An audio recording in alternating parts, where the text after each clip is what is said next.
Hello, beautiful beings. Doozer and I just got done cleaning. It took us 5.5 hours. It was a move-out clean, and I usually charge a certain amount for that. I've cleaned this place for these people at my regular house cleaning rate for a couple years now, and instead of speaking up and saying, okay, so we're on the same page as far as, this is a move-out clean, and so I charge this for it, I didn't say anything, and I left it up to her.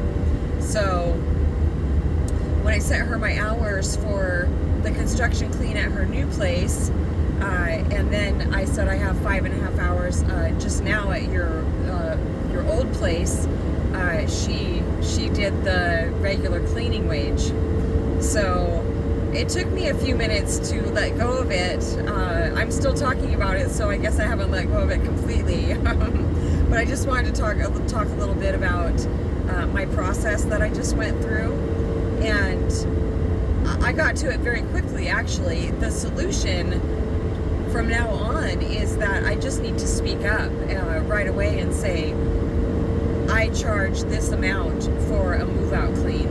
Because when somebody's moving out, it's cleaning everything. It's a deep clean, and it definitely requires more money. So acceptance is coming in right now. They just gave me such a beautiful definition of acceptance. Acceptance is basically releasing any negative thought process around what is happening, whatever it is. And depending on what it is, it definitely can take, years for certain things. Other things, like just now, I had to go through my little process and just accept that that's just how it was, or else message her and say, actually, you owe me this amount of money. But I feel fine with the amount I made. She paid me for this week's work, which was 11 hours, and I feel really good about what I got paid, so it's all right. From now on, though, I know that I won't have to feel like this, because if it is a move-out clean, I will say, I charge this for that. So it's pointless. My mind may still want to think about it, but I won't give it any attention at all. I will turn my attention away immediately from any of those thoughts, because it's absolutely pointless. So if a person hasn't had the experience of accessing presence, I always want to say again, ancients, why do I always say, I've noticed myself saying to access presence again. Oh, because it's our own natural state of being. It's actually a natural feeling to feel presence. And I'm not just talking about presence like I'm right here in the car. Not that kind of presence. It's a no mind. It feels like an experience because we haven't been used to it for lifetimes, but it's not an experience. It's a natural state of being. But besides, so turning my attention away from any thoughts about feeling like I didn't make as much money today as I wanted to, and I did this for years and years and years before I was able to access presence, before I had that experience of remembering, I would change my thoughts from any negative thoughts to better thoughts. And there's a book, it's called Ask and It Is Given by Abraham Hicks. It's Esther Hicks, but she channels Abraham. Ask and It Is Given. I've had several books in my life that have come into my life, and I call them my Bible, because when a book has come to me and I realize, oh my gosh, this is one of those books, right at the time in my life when I needed it the very most, I wear them out. I get another one. This one I did not wear out. I gave it to my middle daughter, Beauty, after I got everything I possibly could out of it. I mean, I study these books for years. I carry them around with me. I know exactly where to go in the book to help me if I was feeling really acute symptoms, which means I was feeling like I was stuck in my head. there's an emotional scale that they have in there, going from, like, here's an example, from intense worry where just whatever it is playing over and over and over in my mind, and I just can't get out of it. There's an emotional scale to work down, and they show us exactly how to do that. And it was life-saving for me. Absolutely amazing. I think I'm going to get that book again too. You know, Abraham is really about manifesting, but it's not in the way that a lot of people feel like how the normal way of manifesting, I believe. People think that it's about thinking, well, it is about thinking about what I want differently, but it's really about, and Moonstar's been reminding me about that Abraham Hicks does say that, to leave, and Abraham calls presence the vortex, and everything we've ever wanted and what things we can't even imagine that we can receive are in the vortex. They're in presence, and all we have to do is leave them alone. And if it's something that I really want, like a mate, I'm kind of on the fence about a mate. There's certain things that I don't want to deal with as far as having a mate. So that's one reason that I haven't attracted one yet. I just recently feel like I've healed from this 6 years of the twin flame lesson. I feel like that lesson is not completely over for me, but in the way that it has been, it's definitely over. He's still here in my energy field. I still get thoughts about him that come in. I feel like there still is a certain amount of telepathic communication, but I don't have any resistance to it, and I don't get excited about it or really down about it or anything. And I feel like I have actually accepted our connection. And it is exactly like it's supposed to be right now. Well, it always will be exactly like it's supposed to be. And I feel like I finally reached acceptance, which is actually the key to peace for me. Okay, what were we saying? Yes, Ask and It Is Given is just an absolutely phenomenal book, and it's not about thinking more, it's about letting go. And there's an art to letting go, because, well, the art to letting go is to stop thinking about it in the way that we're thinking about it. And if I want something really bad, Abraham Hicks says it's that thing that you do that keeps it from manifesting. But I also believe in the thing that they say that we do as humans is to notice that it's not here yet, and to get upset about it and even cry about it. But that's okay. It's all right. I don't do that stuff very often anymore. I don't feel like that's keeping my heart's desire at bay. I choose to feel and believe and know that it's all divine timing. And my only job really is to just get out of the way. And getting out of the way looks like coming back to the process of acceptance, is releasing any negative thoughts or conditioning that I have, which is thoughts, around any given situation. Yesterday I was at this, it's not really an intersection. There's no stop sign to the left here, but people know when they're coming this way that there's a stop sign here and people will be turning left. And I waited and I didn't see anybody coming, so I pull out and there's this car zooming up on me and they honk at me, even though I wasn't doing anything wrong. And that took a while for me to let go. I actually took it personally yesterday. When somebody honks at me like that, I feel a little bit of fear inside of myself, because I feel the animosity coming from that person. And I had to pray about it. I was just like, remove any fear I may be experiencing and direct my attention to what you'd have me be. And I thought that, and they said, they're not seeing you as a person, they're seeing you as a vehicle. It's absolutely nothing personal. And so I had to work a little bit letting any of those thoughts go. So that's good though. Yeah, practice. It's really, if it's a super emotionally charged situation, then it definitely takes more time to release it. I know somebody that really doesn't like being around people because even if it's a regular conversation with somebody, it plays over and over and over in her mind. And, I can definitely relate to that. Not just regular conversations, really, but if they're emotionally charged at all, then it does play over and over in my mind. They're reminding me, even regular conversations do play over and over, but I'm able to release that very quickly now. And it doesn't, even when they want to play over and over, it doesn't feel annoying to me.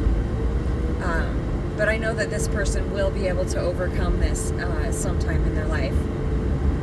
Yes.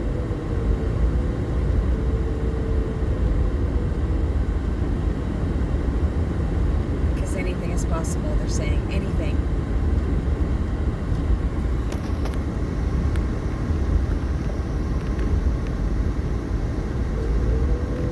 So one of my last videos was the scaffolding with the ladder on top, and it says no way because I didn't get up there. And that's one reason that this man hired me to do these construction cleans, the new build cleans, is because I said I wasn't afraid of heights, I was just afraid of falling. And so I called him today. They kept saying, you need to call, his name is Justin, you need to call Justin, you need to call Justin.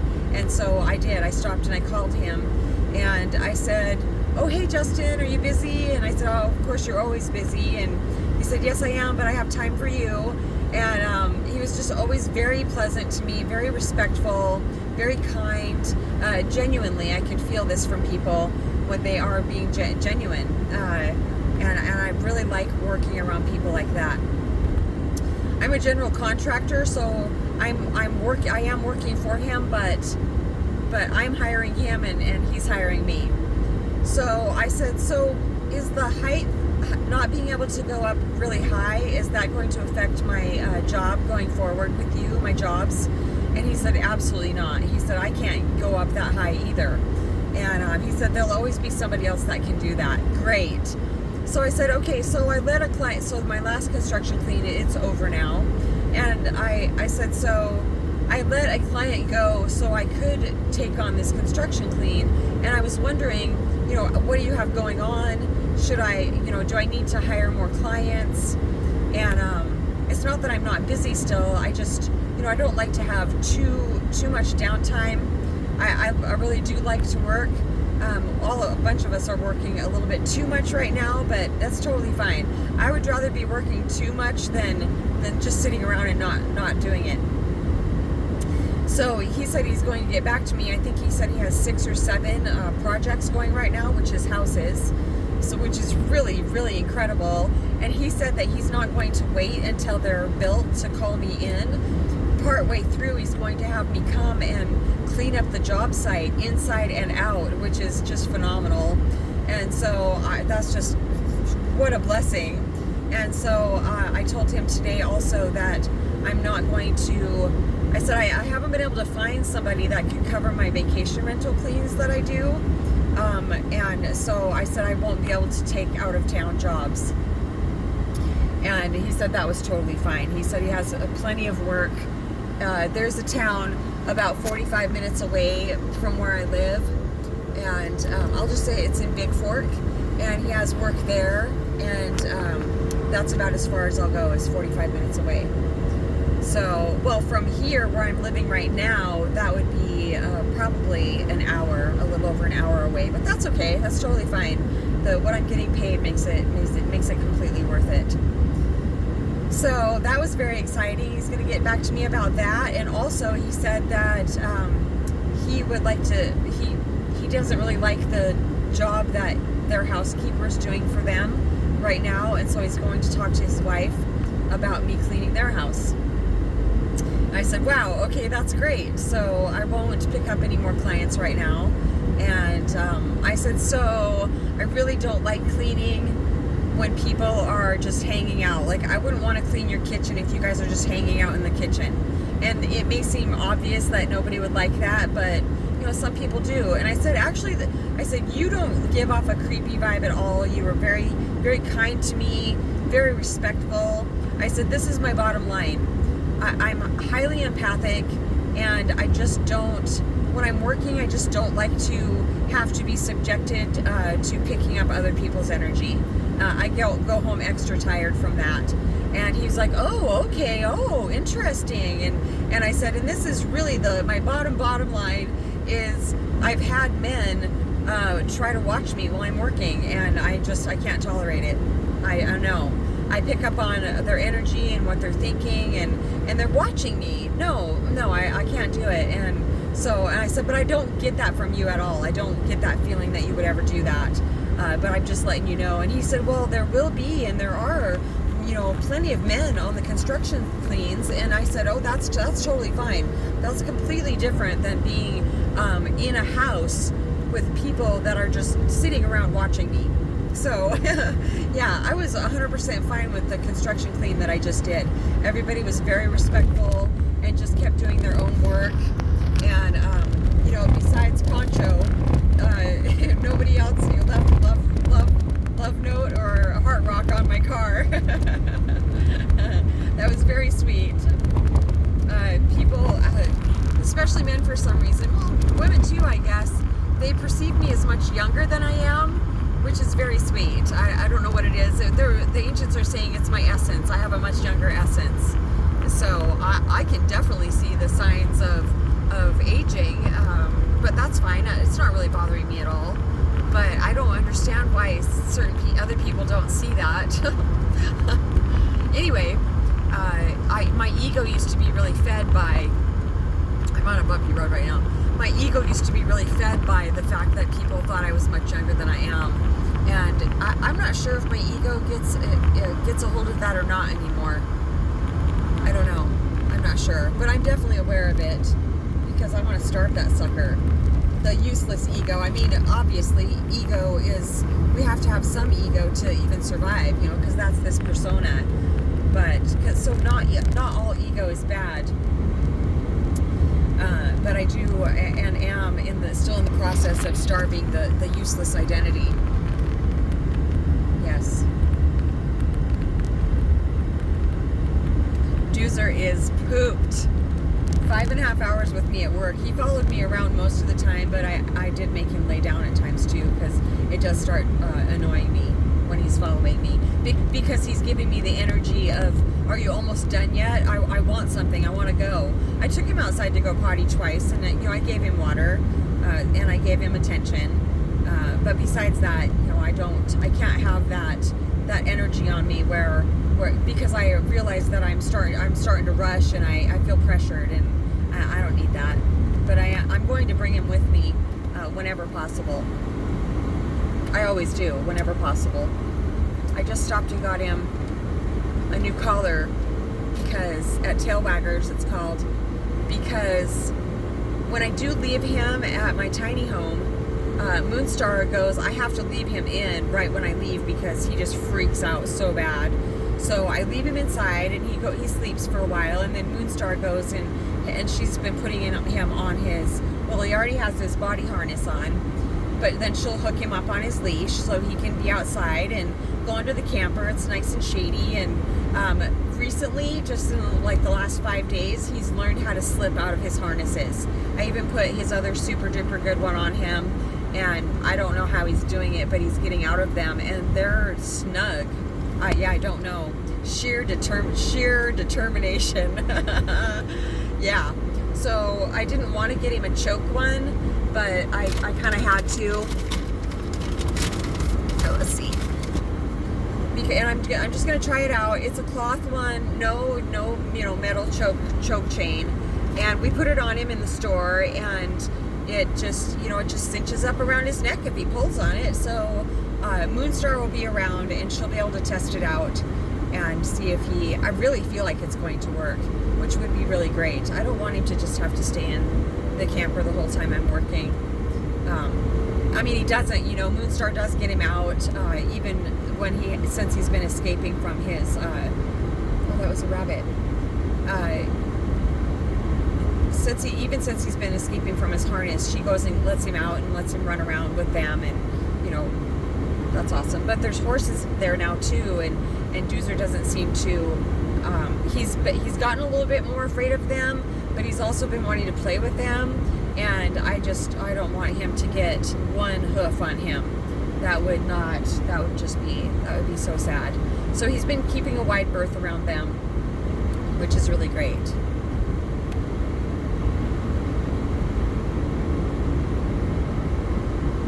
I think that's it. Ask and it is given. Wonderful book. Abraham Hicks.